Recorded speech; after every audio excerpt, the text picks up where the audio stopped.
round. Oh, one more. Second round.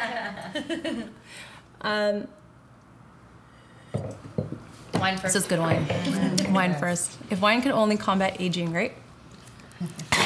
Or does it? Well, it can. There's antioxidants. Yes, it's true. Red wine, Yes. not white. If only white could. Yeah, well, I only drink red wine, so. Well, when we left the last time, I was talking about that white hair that I found down there, and it completely floored me because I'm like, where the heck did this come from?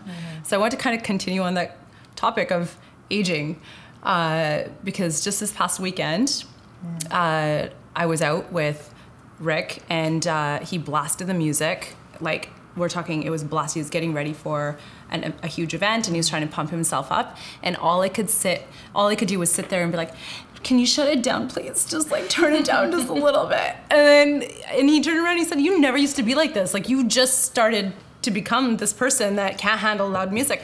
And I thought, this is me getting older. But when does it start to happen?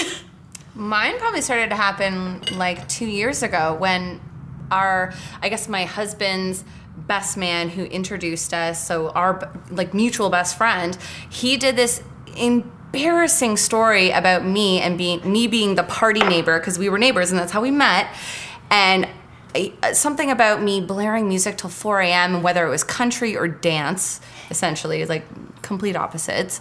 And then most recently, we got a record player, and I'm just like this all the time, like all the time. But I think it's anxiety driven, and when I'm already kind of stressed out a bit, then I can't listen to loud music. I'm just too old. Like, I am just straight up, I'm too old. It's like I am that ratchety old neighbor who's just like, turn it down. I don't understand why anyone needs to listen to it at that volume. I was 100% that 16-year-old in her car driving with the bass so people could feel it outside once upon a time. For sure. I was like, it's a nightclub in my vehicle. Right? Like that, yes, totally. That was me. But I just, oh my God. And we have this big like sub that enhances the bass in our condo. And I'm just like, shh. Like, stop it. Oh my God. It gives me a headache. Like, you gotta be in the mood for it. But usually, and even, we were at a restaurant the other day when we were traveling and we were meeting up with friends, and we only stayed at this place for like 20 minutes because we're like, it's too loud, we can't talk to each other, and we went somewhere else. But that's because our motives and our desires have changed. Once upon a time, you're like, oh, you just want to feel the groove and whatever, right? And now you're like, I want to spend time with people who I actually have something in common with. So, and I can't figure that out if I can't hear you, And it's now more than anything, my issue is my guys' bloody podcasts in the car. Constant, like whenever we're driving somewhere remotely long distance, the podcasts are like, and I'm just, Jesus Christ, I'd rather listen to a song at that point. What kind of podcast is he listening to? Everything. Motivational, trade stuff, weed industry, whatever's going on, like top newsy type cool people that have something to say, apparently. Is it the volume that bothers you or the topics? Yeah, the content. That's a good question. I don't mind the content usually because it is usually something interesting that even I can learn even if it's not my field. But more time than not, people's voices are so annoying. And I maybe because as an artist, I have a sensitive ear to what sounds good and what doesn't sound good.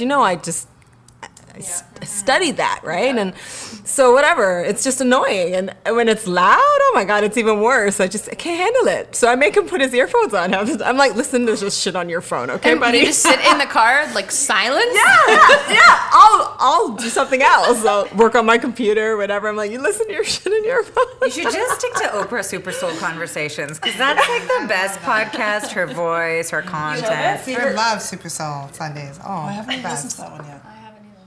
Amazing. I love me some Oprah. Any day, I love me some Oprah. You can get it on the Facebook too. Her Facebook. On the Facebook. On the aging. On the Facebook. Hashtag on the Facebook. On the page. So you can just get the video stream and just listen to that. That's how when I miss church on Sundays, I put on Super Soul Sundays on Facebook and I just make it run the videos because I'm like, at least I'm getting some spiritual growth. And, I don't feel so guilty about not going to church. Right. So that's what I do. Think about that. That is aging in itself, right? Like the fact that I'm sitting here and I was like, turn down the music and please put on some Super Soul Sunday. What has happened? Your 16-year-old self is saying, My what 16 the fuck, Artie? Seriously. My 16-year-old self is very It's industry disappointed. night. It's Sunday. Get to the club. I know. God. Do you remember back in the day when we used to get ready and have the music blasting and drinking and pre-drinking and then bringing home the party after the club? Now it's like, can we go home and go to bed? Well, now that's like my night. I like to have a glass of wine, get myself ready, do all my makeup, take 2 hours, do all that stuff, and then I'm like, I could just stay in and just like look at myself. I don't want to go out. I'm feeling myself. Yeah, like I don't want my feet to hurt. I don't want a sweaty person touching me. I don't want the music to be loud, and I just want to like maybe go to McDonald's after and then come right home. That's my night. That is a good night for me. That sounds like a fantastic. Right? Oh man. Call me next time. McDonald's has to be ejected out of that sentence for me. I have a question for you guys. Speaking of music, do you find that your playlist of music now is a lot of old school music? Yes. Right? 90s all day. Yeah. That's all we listen to. all I listen Yep. to. Right? SWV. You know what though? If you ask anybody anywhere, their favorite music is always the music of their youth. That they grew up with. But you're always nostalgic with whatever music you Yeah. grew up with, Yeah. right? Which is why, like, when you were saying, when you go to a club now, okay, and they're playing some music, and you're like, I don't know what this is. Don't know what this is. I'm gonna try to keep trying to go and be a good sport about it, and then I'm just like, I'm gonna go, and then you're like, hey DJ, can you play something from like 1994? It's like Beyonce. Yeah. Single ladies. Yeah. Well, I love how retro night is now like actually our nostalgic youth music. Like when we go to retro night, that's what it is. And it's kind of funny because we're all sitting around the table talking about, oh, I just like to go home and just sit there and just be with someone I love, while also listening to 90s or early 2000s hip hop or whatever. So we're all trying to relive our youth while just living in our old age box of just sitting on the couch, indulging ourselves, not doing anything that barely resembles our youth. But we still want to listen to our youth. That'd be great. Listen to it, but just not resemble it. I really don't like this picture. It's so tragic.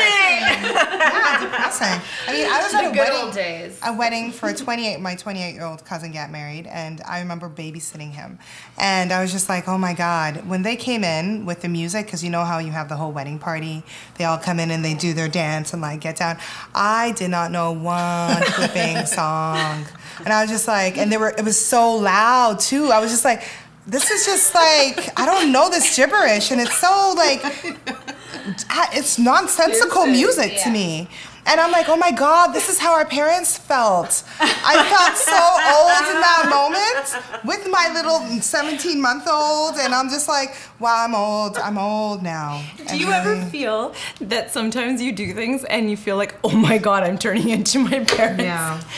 Yes, I found myself the other day getting the local paper with the 1,000 coupons and flyers. I spread them out on the floor and I'm like, so No Frills has Coke on sale for blah blah. Okay. Grapes are on sale at so and so, and we're going through all these things. I'm like, oh my God, I just turned into my mother.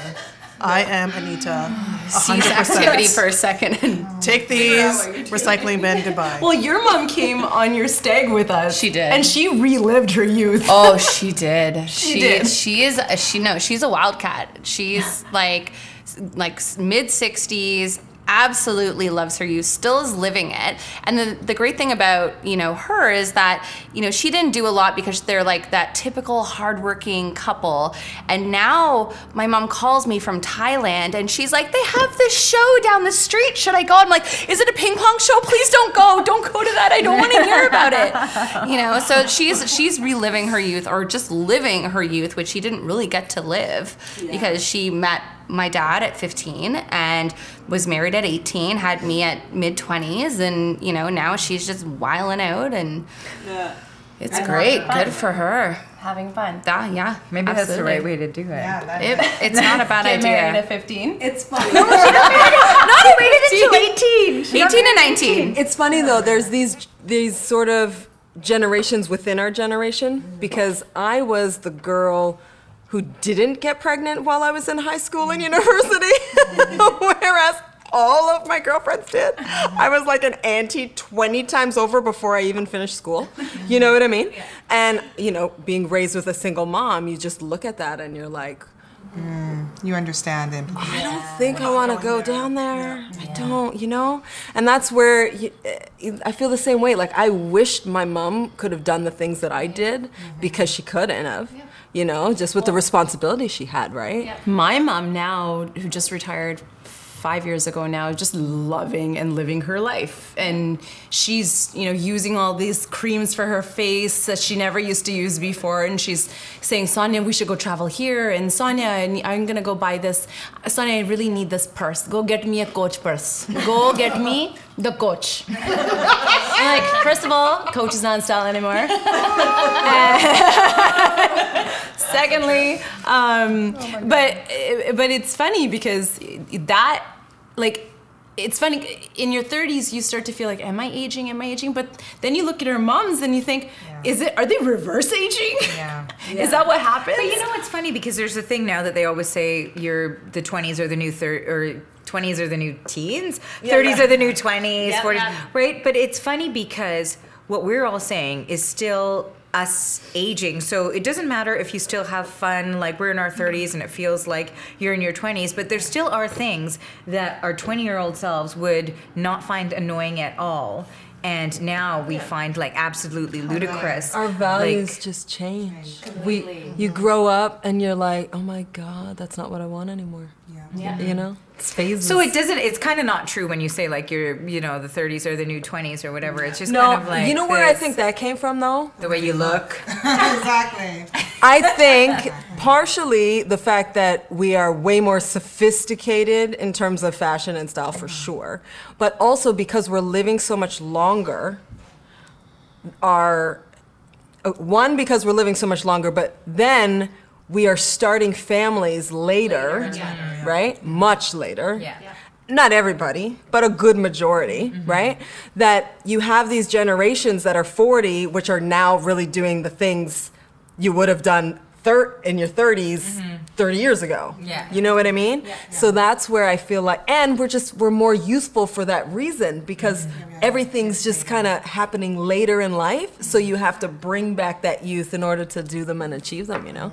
So it's funny, those stages though. What's your take on all these aging serums and elixirs and Botox and injections, and how do you guys feel about that in your 30s and as you're growing older? I was in the cosmetic industry at a very young age. Like when I was in university, I was working as a cosmetician at Shoppers. That was like one of my side jobs. I had other hustles too. But I mean, I was doing my face, moisturizing, the whole like toning, moisturizing, and making sure like everything was exfoliated once every 2 days at like 16. So my skin was my thing. So to me, if you just maintained and kind of kept a good regimen, you can have lifelong amazing skin. So for me, serums and stuff is kind of bullshit, because I mean, unless it has like some chemical properties like alpha hydroxy acids or you know, something like vitamin C, antioxidants, like it's just, you know, you need some real stuff behind that. And I mean, it works, but you need it to get started. I took a deep breath. Well, listen, I respect you, Janelle, but there is a reason why they say black don't crack. Like, come on. Like, you can say whatever you want, but your skin is flawless. Mine has never looked like this, you know? So, beautiful skin, girl. Please. What I'm seeing now. You know what I'm... But I'm just saying... No, but frankly, come on. We can't deny the fact that skin with melanin just is more elastic. There's science to it. But I don't get pimples and all that too, is what I'm saying, because I kept on top of them. And that's also, that's also the one thing that is so true, and so many people seem to pretend like it doesn't exist, is that your food is what comes out of your skin. Yes. Right? So how well your inside is doing is how well your outside is doing. And if something's going on, like me, I know for certain if I break out, it's because I'm stressed or I was cheating, I was eating some stuff that I wasn't supposed to be eating, which happens, you know?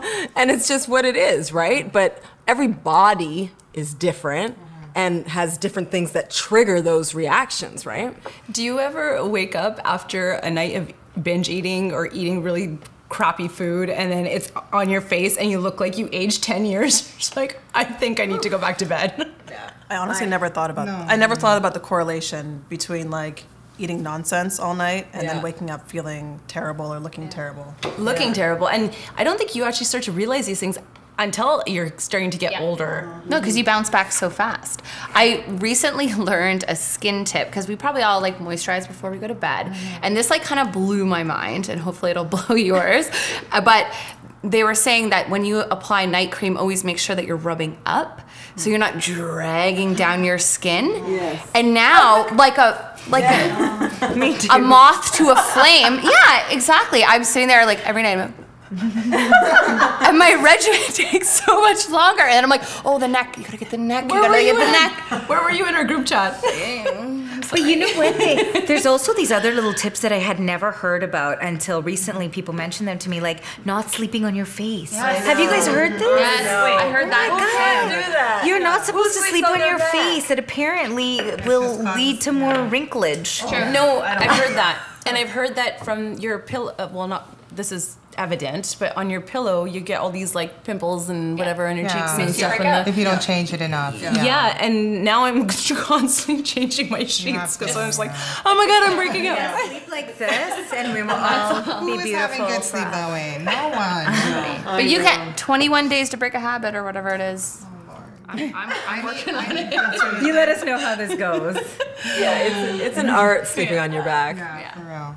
Also, using your index finger to put your eye cream on is also a good tip. Or this one. Yes. Because it has the least amount of pressure. Oh, yeah. Do you think that guys ever have to have this conversation about not sleeping on their face or dab, dab, dab or up? No. So frustrating. This way. No, but it's just like it's like the combating of aging. Oh dear. Firming cream. But the combating aging is something that I feel like women are so isolated in, like, this is just something that exclusively women have to face. You know, men, and everyone always says that men get better looking with age. Yeah. Okay, so they do, some of them do. A lot of them do. But that is because, I think we were having this conversation. It's confidence. But they're also socialized. They're socialized, or society is socialized to believe that older women are not beautiful and dapper, dignified looking men are, and it's like, why can't we? You know, there's all sorts of like beauty campaigns to show how older is beautiful. You know, and I just feel like it's so unfair. That's such a good point. Every beauty campaign I've ever seen always revolves around women.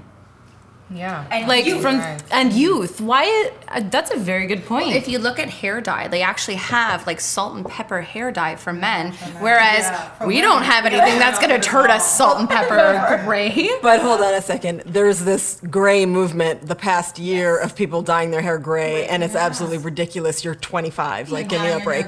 It's so, I don't know. Like, it'll come. You like it? Yeah. I mean, I wouldn't do it for myself, but I like it. It's ridiculous. I'm like, who does gray match? I've seen gray some doesn't girls. match anybody. No. Gray. It does look good on some people. It only matches people that actually have black hair. If you don't have black hair, gray does not suit you. Really? Yeah. I think I've seen people with gray, and I think it's okay.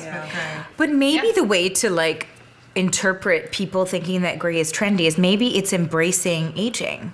Maybe we could kind of take it that way, so that it's. You brought up a really good point. You said, why is it that women have to worry about this, and why isn't that men don't have to worry about this? Does it bother you guys when you see an older man and he's with a much younger woman and just looking at the two and just like, no, not at all. how does this go together? Do you think that that's it's almost an ageism thing? I feel a little sorry for her, Exactly. to be honest. Yeah. And then the guys will see it the opposite way. Oh, she's a gold digger. Oh, she's, you know. I mean, maybe just it's in it not for the necessarily money. that, but and maybe they're in love. Like I think it goes back, and I can't remember who said it last week, but something about like seeing the good and assuming the good before you assume the bad. Like I would never. Yes, I love that. Change And I've the story. literally started living my life like that. I'm like, you know what? I'm gonna assume that they're truly in love, and they like, you know, they had some kind of meet cute in a coffee shop. They picked up the wrong coffees, and oh my God, we're in love. I don't know. I have one of my like really, really good friends from yay high. It was more like a mentor and a big sister. She's 10 years older than I am, and she met her guy, and he was like almost 20 years older than her. And she was like, I knew he was the one. Like and he was so youthful anyways, right? Very active, athletic, like she was, you know what I mean? She used to be my basketball coach back in the day. But why is it that, so remember when J-Lo dated her dancer from years and years ago? Casper. Yeah, Casper. Why is it that is the news and we hear about, oh, J-Lo's dating her 20-year younger, blah, blah, blah. But then when men do it, you don't hear Because about for it. some reason that they, whoever they are, feel like we're supposed to feel empowered and cool that some young guy wants to date us. And I don't understand why that is, because, you know, we have our own things going on. We're, you know, successful, we're whatever. Why is it that we need this 20-year-old to validate how interesting we are? We not chalk it up to like I think it's and this is just like the law of nature is reproduction, right? And can we not just chalk it up to maybe just having an innate feeling of, oh well, you know, the younger guy dating the older girl maybe won't be able to have that family that he wants, and then vice versa. So you seeing the good in everyone? Perhaps. No, but there is. I think there's a good point there. That's a very good point. There is. That's a very good point. You made me think of a quote that I saw on our favorite channel that I won't mention just to be mysterious about it. It was something of it went somewhere to the effect of, how could men be superior to women when men came from women? Well, they can be because society builds them up. But they're not. No, but I mean, yeah. It's impossible. You wouldn't exist if we didn't exist. Yeah. Right? Yeah. But any man's argument would be that they from a would woman. that they wouldn't also Exactly. exist. Exactly. Unless I'm trying to sing it's it. two. It takes two. It's not right? coming. You can't be that tug of war kind of conversation or the competitiveness, because you need both, right? And that's precisely the point. It's like, it's such a synergy. And I remember watching this documentary on the history of Egypt and a specific reign of Hatshepsut, which was like, she was, you know, the greatest woman ruler in history in terms of her achievements, her length of reign, the things that she changed and maintained, and the things she accomplished, even like from a war perspective, or lands that she conquered and that sort of thing. But what was most interesting about the story is that in their era, men and women were equal, so much so that they tried to hide her story after the fact when other certain leaders came up.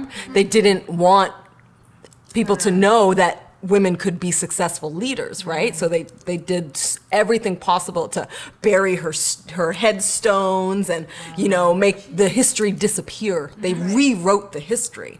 And it's amazing, They've done though. that a lot. Yeah, when you look back and see what they accomplished when they recognize each other's strengths. It's not that she was the guy, you know. She was the woman with a man standing by her doing the things that men were better at doing at the time, and she did the thing, you know, and there's that synergy that is just, it's so crucial, right? Can I ask why none of you guys are eating? We are. I'm eating. I just had an olive. Are you guys on I diets? just had an olive oil. You know. Have you been eating, Bianca? I did actually. Right here, I have a piece of turkey. You guys got sushi. I had it for lunch. So, Speaking of You know dieting, we're all on diets. Don't say I should that. be on Me one, too. but no. I refuse. Yes, me too, because I'm real? breastfeeding and the child, well, I tried it and I didn't have milk that night and he cried from 1 a.m. to 4. I needed sleep. Like, I cannot do this while I'm breastfeeding. So I just eat and just enjoy now. here's another question. Yeah. Do you feel that as we're getting older, right? You can eat whatever the heck you wanted to eat in your 20s.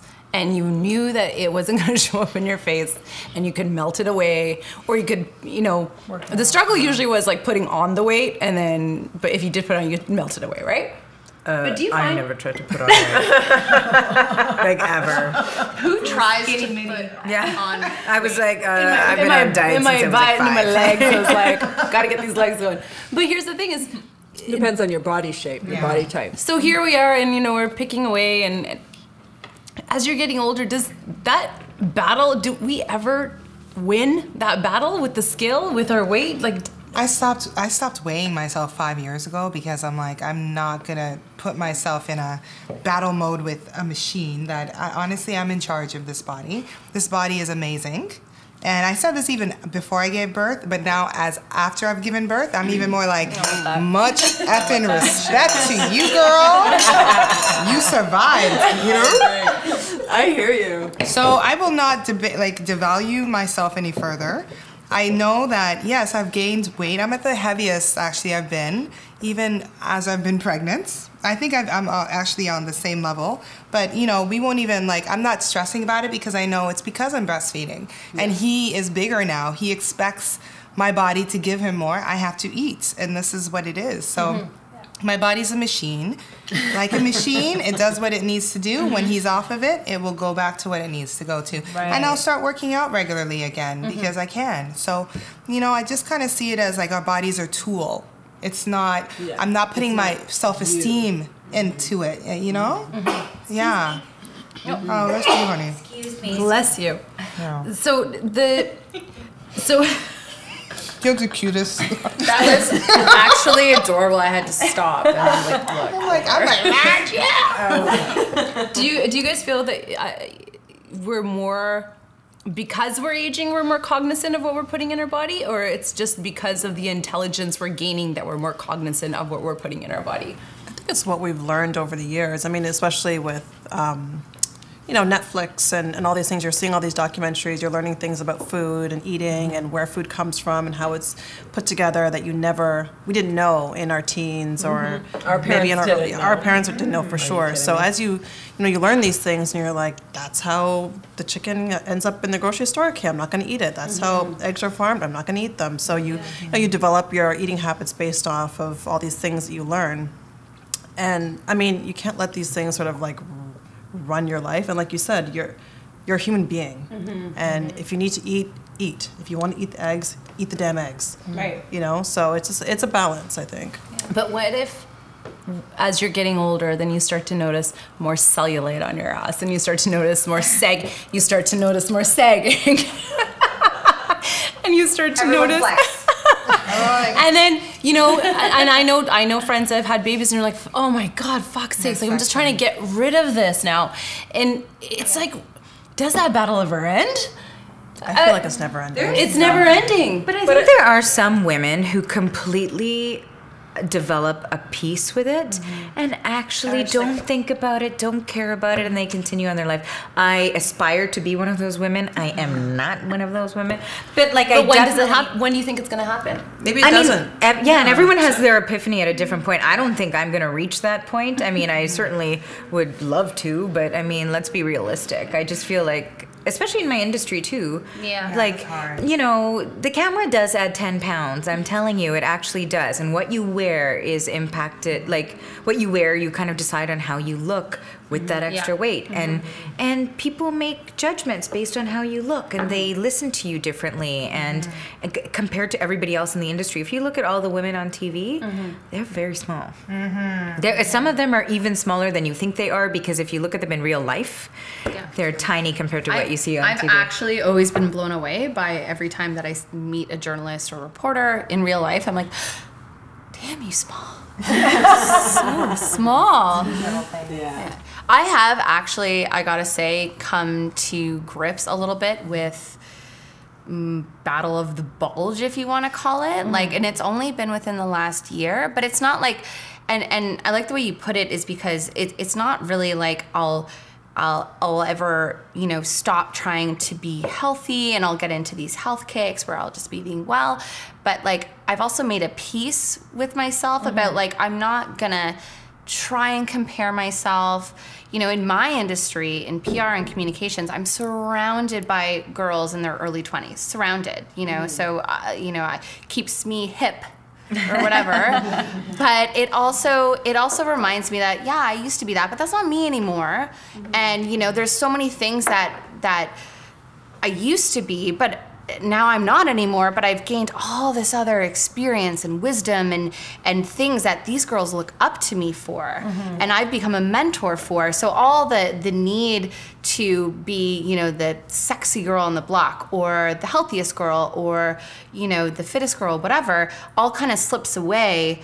And now I just really enjoy being somebody, you know, that my peers and colleagues can look up to and come to for advice and mentor them. And because they, you Ali know, was here, she would cheers you. peace with it. Yeah. Cheers. Making peace.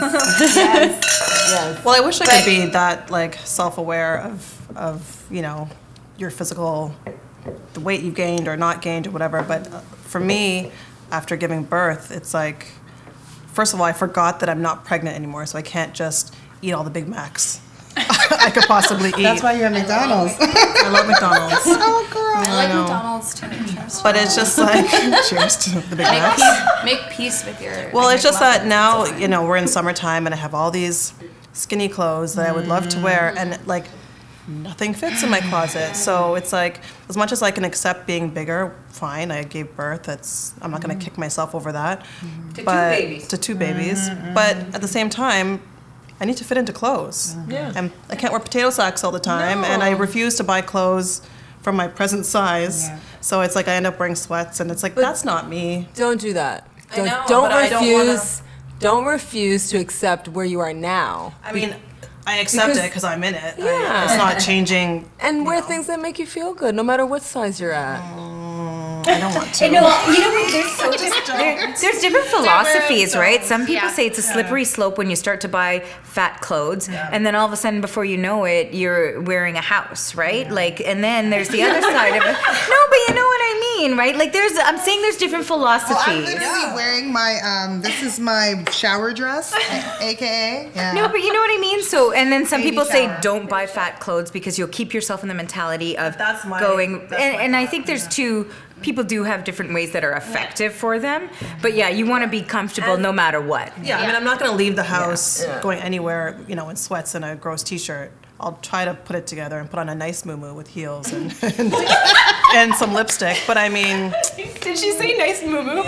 Nice muumuu with heels. Ain't nothing wrong with a nice muumuu with heels. That sounds Anybody amazing. though that works in public image or image consulting is gonna tell you need to feel good now and take care of yourself now at no matter what stage you are.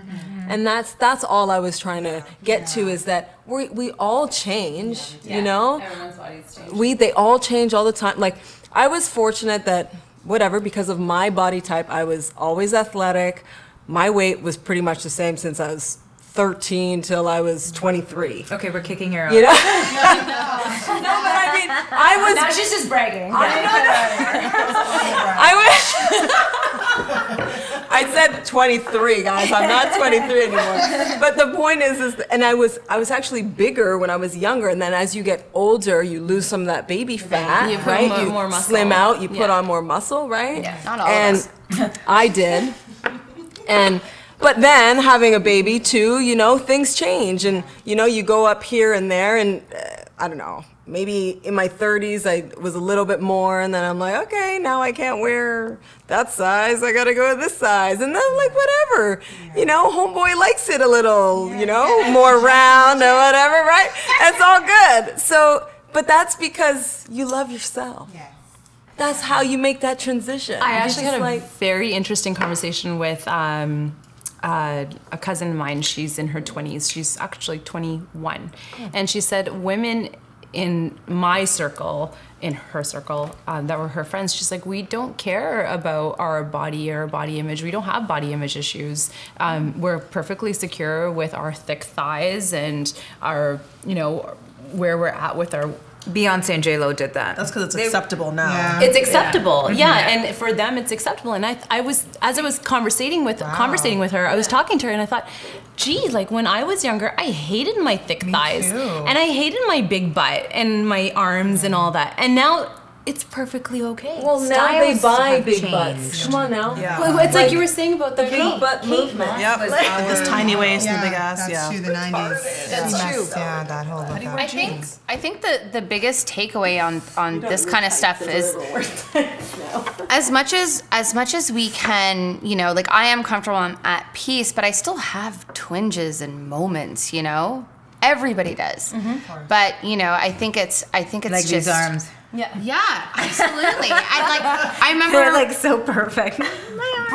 Brian wakes up one morning and I'm on the fucking rowing machine and I'm just giving her, and he's like, "You haven't worked out in a while," and I'm like, "I don't want to be fat anymore." And I'm like, bikini season, you know. I have moments, but I would say, you know, I aim to be at least 90% comfortable most of the time. Of the time, yeah. And for the whole fat clothes thing, like, you know, I've gone up a size in pants and I'm okay with it, and I'm like, that's cool. So it's funny because I have a fitness competition coming up, and one of the reasons I even entered the whole fitness competing industry in the first place is I've been working out since I was 16, and I was just sick and tired of being that hamster on a wheel and just getting the same results over and over and over again, not knowing why I was lifting a certain weight or why I was on the treadmill for 60 minutes running.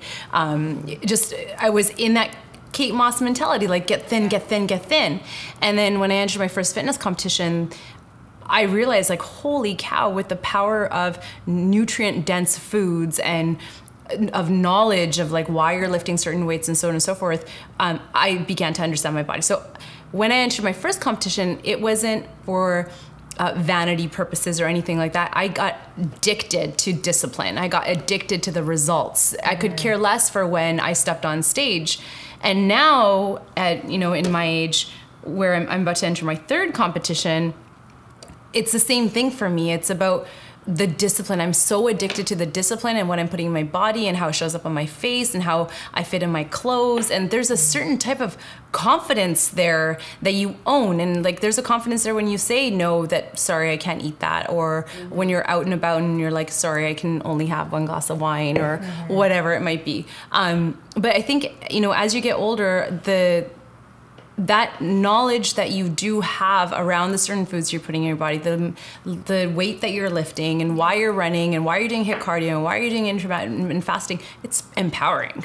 And when you start to lose those pounds and you're just like, shit, I still got it. Like, I still got it. Like, I hope I look even better in my 40s. It just takes twice as long. It just takes twice as long. It just does, it's true. Hence why you gotta make peace with it. Yeah. It's like the same things that I used to do when I was like 28 or 30. The same things that I used to do, and I would like drop 10 pounds, like, whoo, not a thing. Now I'm doing the same thing. Like, I've been like dieting and working out hard for 4 months, and it has been like a struggle. I'm like, how, if I did this, like what I'm doing now, even 3 years ago, I would like, oh my God, you guys would just be like, wow, you are a superstar. Well, our metabolism slow down, It's true. right? Our metabolism slow down. You find out things like, my hormones thyroid is change. too high, or my thyroid is too low, or your body isn't reacting or processing fats like it used Same. to, or holding... You have fibroids eating up certain things, iron and... Right? Yeah. And you find out these things, you go to the doctor and you're just like, but no, how is this possible? I didn't have this in my 20s. Right? You're not in your 20s. Right? So I guess the 30s are not the new 20s after all. Not according to your metabolism. Yeah, but nowadays, honestly, there's so much more information out there that it's actually counterproductive for some people because you get inundated and you don't know what's true and what's Information not overload. true, right? There's so much information and you get sort of taken in the wrong direction sometimes, you know? Like, I was in the store the other day and some girl was telling the woman who she was with, oh yeah, oh my gosh, I will, there were chia seeds beside her. It's like, oh, I'll never buy chia seeds because apparently they expand in your throat and make you gag. and she said, oh my God, I read blah, blah, blah. I'm like, what the fuck are you reading? People magazine? Like, really? It's unbelievable the amount of incorrect information out there. Oh my God. Fake news. Can I tell you? Please, people, go to reputable sources and do your research. Oh my Lord. Tyler's crying. I'm like, is she American? Oh my God. No, she was just laughing so hard dumb that girl. she's crying. Oh, I'm gonna lash my eyelash. Next news report. I know. Oh my God. Do you know the what you're truth eating? on chia seeds? Chia seeds. They can kill you. Do it. Actually, did you guys, there was this, I randomly found this on Facebook, and there was this girl that was on the breatharian diet, like from breatharian? Yeah, I think that's what it was called. It was this girl who was on this air diet, and all she did was eat air? Oh my God! It's called I think breathing. that's called starving yourself.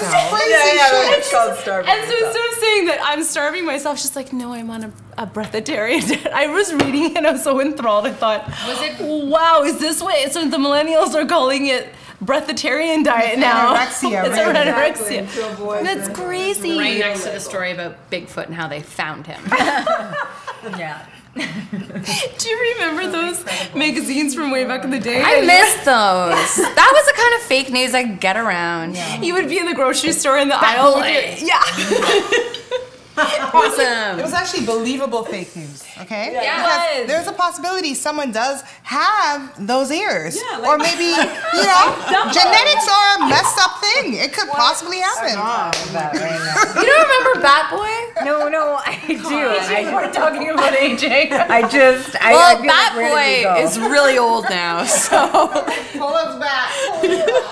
Okay, but I do have a question. When you were talking about your cousin who's younger, or who was talking about how they don't have body issues, I wonder how much of that has to do with, and I don't think this is the case for us now, but once upon a time when we were younger, I wonder how much of that has to do with the type of body that men appreciate.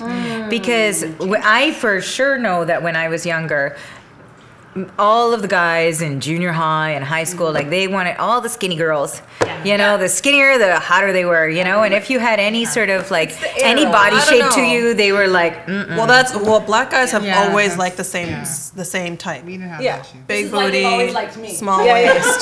That hasn't changed. Everybody else has got onto our plan now. So now it's like hip hop culture is this like mainstream What's that plan, culture. Tyler? Big booties, small waist, okay up here. Yeah. Now it's like everyone's on this plan. Guys, Yeah. Okay, girl. Get you some implants. Peace, you're at peace. I am, but I didn't realize. The standard is here. It's an evolution. No, it is. It's totally a generational thing because in our era, who was your favorite supermodel? Naomi at the time. Naomi or Christy Turlington also. Mine was Elena Christensen. Linda Evangelista. Right? Yes, I liked Linda too. Okay, good. What do all of those women have in common? They're skinny. Exactly, because that's who was pushed on us. Yeah. Now, who's pushed on people?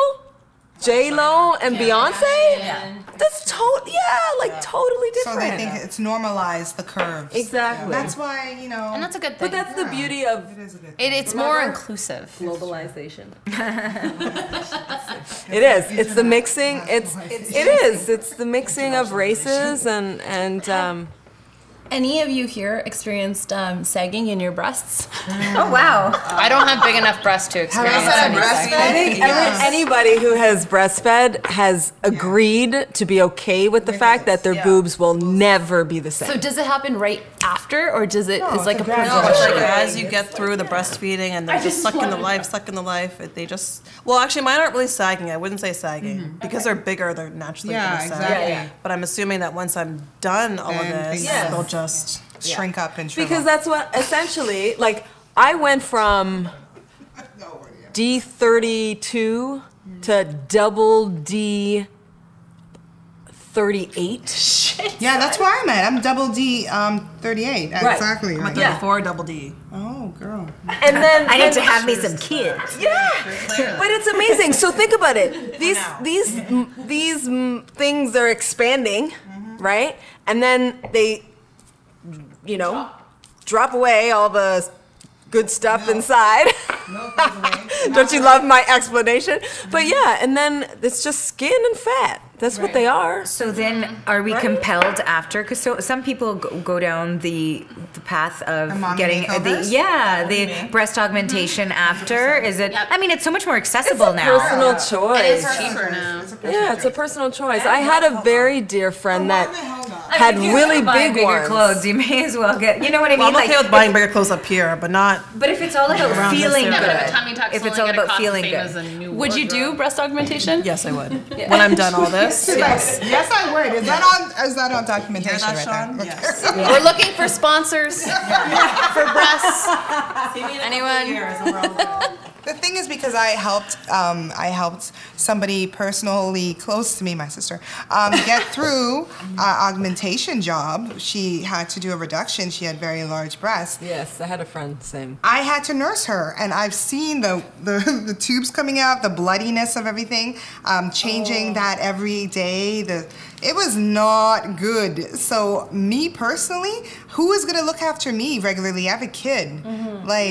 Realistically to me, I'm just gonna go to the gym and pray to God that the gods give me good skin, you know? Like Because- this? Yes, but you down gonna there, on that, exfoliate every day. Does black don't crack happen down there too? I hope so. I really do. I hope the skin just, because I can't afford that time off, you know? It is a very dangerous procedure, and there's been a lot of stories about people who've been getting infections from breast augmentation. I know a girl who recently had to go through that, and she had to get her implants removed. And it's only been more frequent, but I don't know. But yeah. There's so much of that stuff happening now, especially in the Instagram world. Like, just recently I heard. Nobody talked about it. That's the problem. Just recently I saw these girls are getting, they're called nose injections to kind of straighten out your nose or make it smaller or to make it more perfect. It's happening, like it's an Instagram thing. It's like a lunchtime procedure. You can just, A go lunchtime in, get it procedure, done. yeah. And then Put fillers in there or there's something? like the fillers that are happening in the foreheads, lunchtime procedure. It's just more accessible. It's not that there's definitely some science that has changed, so it makes things maybe less expensive and more readily available, but there were these surgeries were going on for years and years and years. It just happened to be a smaller group of people that were accessing it because they had the money to do it. It was just way more expensive then. Now we have a larger middle class who can afford these things, so more people are doing it, you know? Although there is, and I remember because I was researching this story and I never actually ended up getting a chance to do it. It was like 2 years ago or so.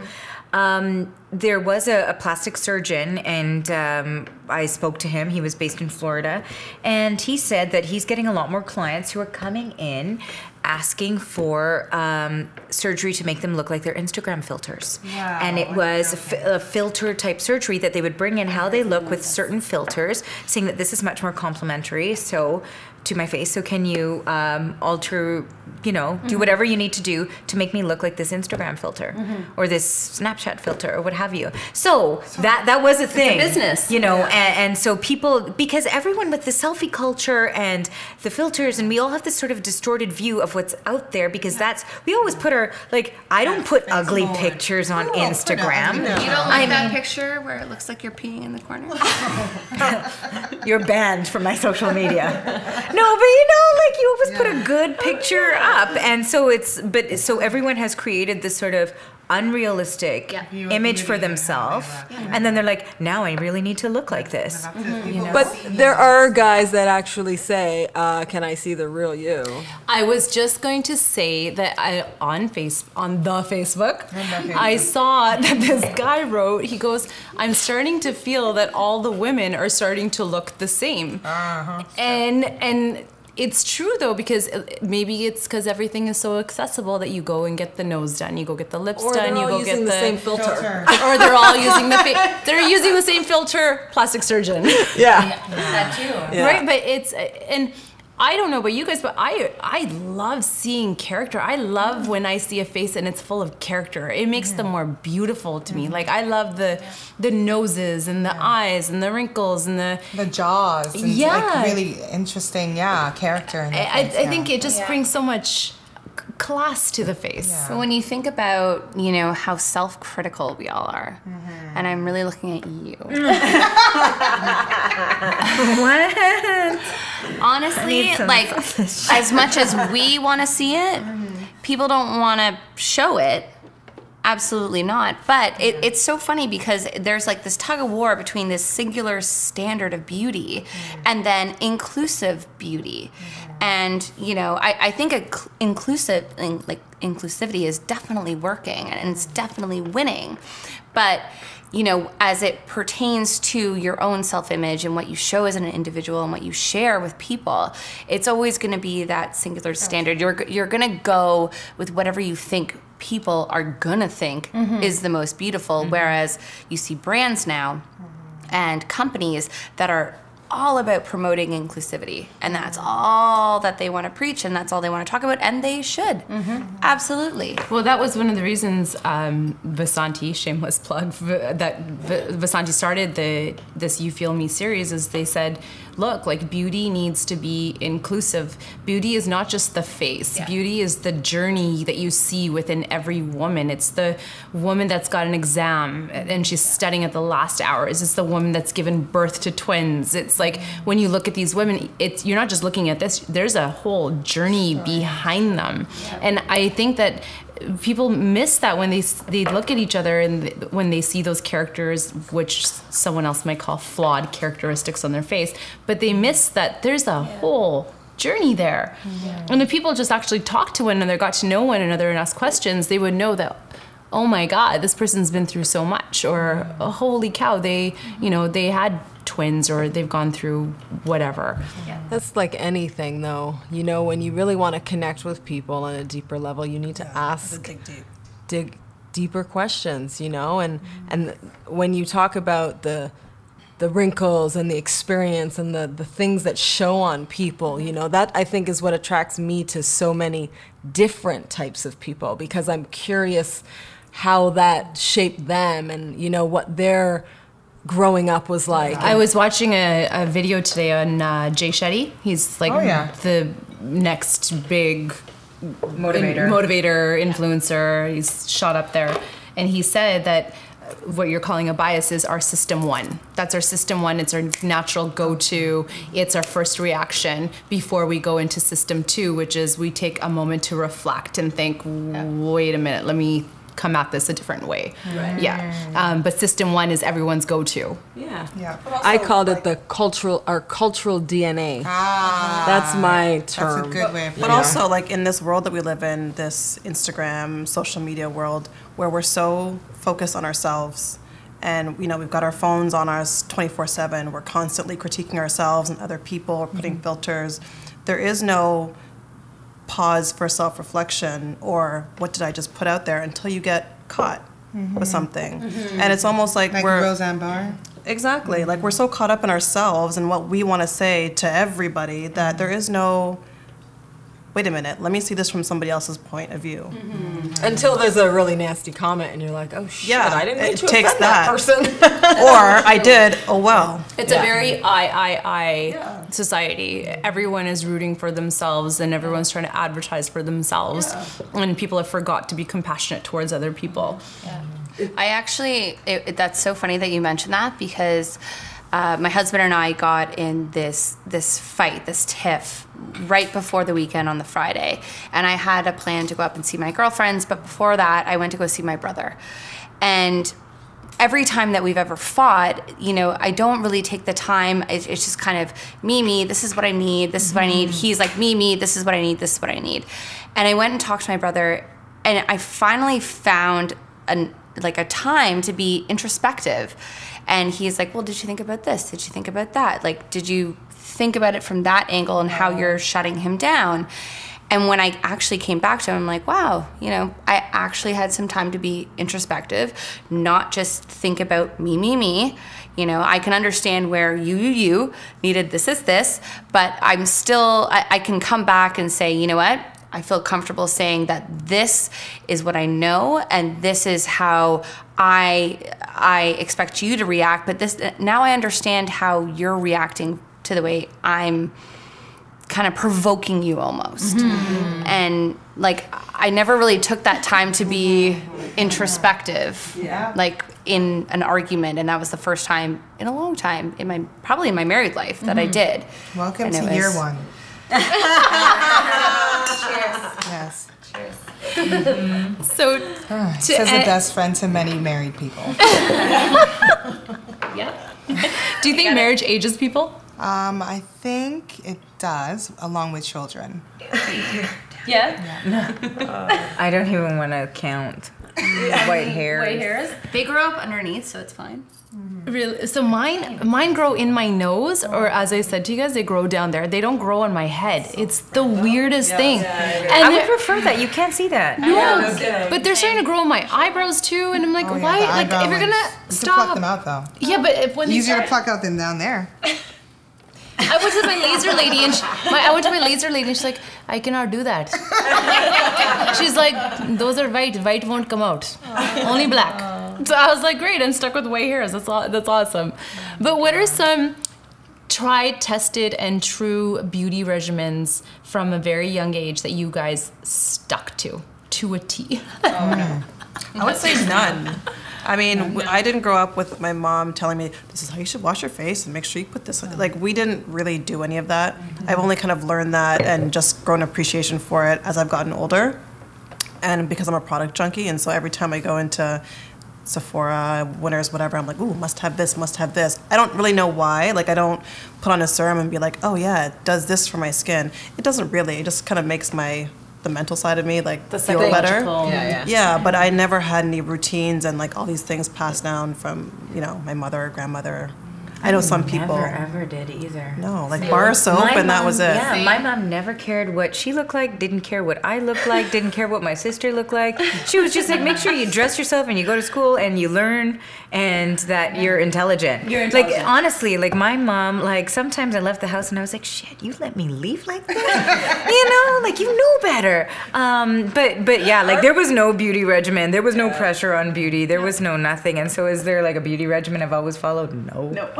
I Absolutely can say I not. was self-taught, and I started using eczema at like 7. Yeah. And I've always throughout my 7? life, and it was just me doing it on my. Because of my the commercials? Mom, 'Cause well, I I wanted to use think it too. maybe that helped, but also I was like all about like Did they target black people? Because every black friend I had used it. No, it was like I'm just asking It was because- a drugstore one that was the okay. cheapest, and the commercial It was also on all made the my time. face tingle, and it felt good. Yeah. Yeah, it and, did tingle. And also, I did get acne from my dad's side of the family. I broke out in my teens. Yeah. So I didn't get my mom's skin, where she's like hairless and like has perfect skin, and you soap her all her life. So I was just like, I need to fix this. So I was always about, no matter what, always wash and clean your skin proper, and take off any makeup when I started wearing makeup. Always take off your makeup because you do not want clogged pores. I never do. I used to sleep with mine all I almost the time. do it all the time. Well, that's actually a beauty regimen that Soraya, a girlfriend of ours who unfortunately passed away, that was one of the beauty regimens I took away from her, 14 years now?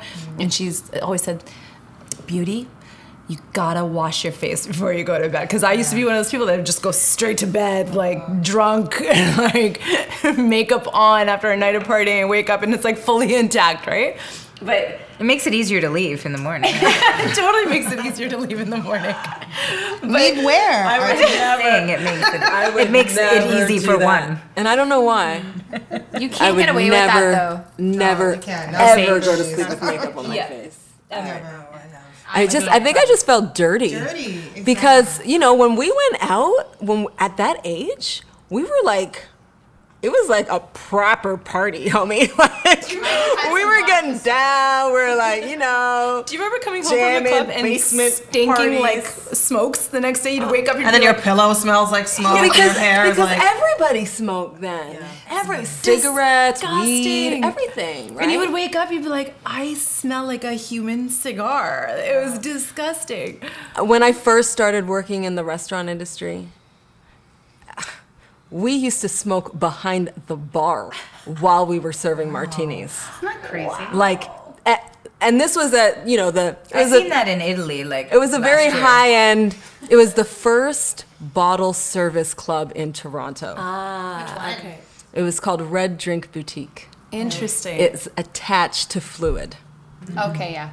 Okay, I know it. So, literally, like we You're had dating yourself. ballers in there. It was literally the first. Every famous person you could imagine at that time, big name, was in there because it was the first, right?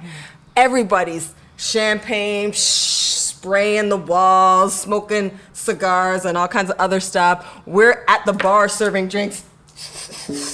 You know, it's like, who wants to go home with that shit on their skin and go to bed? Are you kidding me? That's crazy. I mean, I felt that way from working at a certain fast food restaurant too. Yeah. And I worked there when I was a teenager, and you know, making all of the food there, I definitely would come home and I like smelled like oil. Exactly. Like I was like, oh my god, like like it was disgusting. What was your beauty regimen? Oh, good. What was my beauty regimen? I think I just started adopting one in the last like 3 or 4 years. Shannon's all, I'm But no, it's this.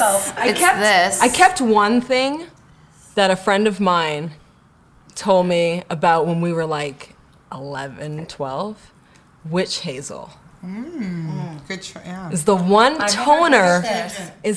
toner I've used my entire life until finally some lady said, listen, that shit's too dry for your skin, don't use it anymore. And I'm like, I think my skin's pretty good. I've been using it for a long time. Well, what is witch hazel? It's a natural astringent. Yeah, it's a natural You can mix it astringent. with distilled water and like Yeah. just use that with Yeah. the iPad. I've had the most sensitive skin my entire life, so I've probably never adopted like a 1, 2, 3 step or even 12 step like the Koreans do, because I don't know if you know what they do. K beauty is insane. Wait till we have Abby on the next episode. Her skin is Flawless. flawless. Yeah. And she has it because she probably does a 12-step routine. Like, their skincare is insanity, and you're just seeing North America adopt it now. Yeah. But I mean, I have the most reactive skin. Anything I put on it just blows up. And so it's been really hard for me to, I want to try these night creams and I want to put on a really great toner. Natural. Yeah, that's what I was just thinking. All Aloe. natural. Honestly, at this point in my life, I only use natural products. I don't care what people tell me about, oh, it's going to do this for you. Oh, you're going to wrinkles. Oh, this, oh, that. I know way too much about Blow up all on the your skin. chemicals in these things. You don't need it. You get some good argan oil, aloe cream. Or Vasanti's Brain Up, Yeah. or their aloe cream. Stuff that have natural oils, And they are you know? actually, they're pretty natural.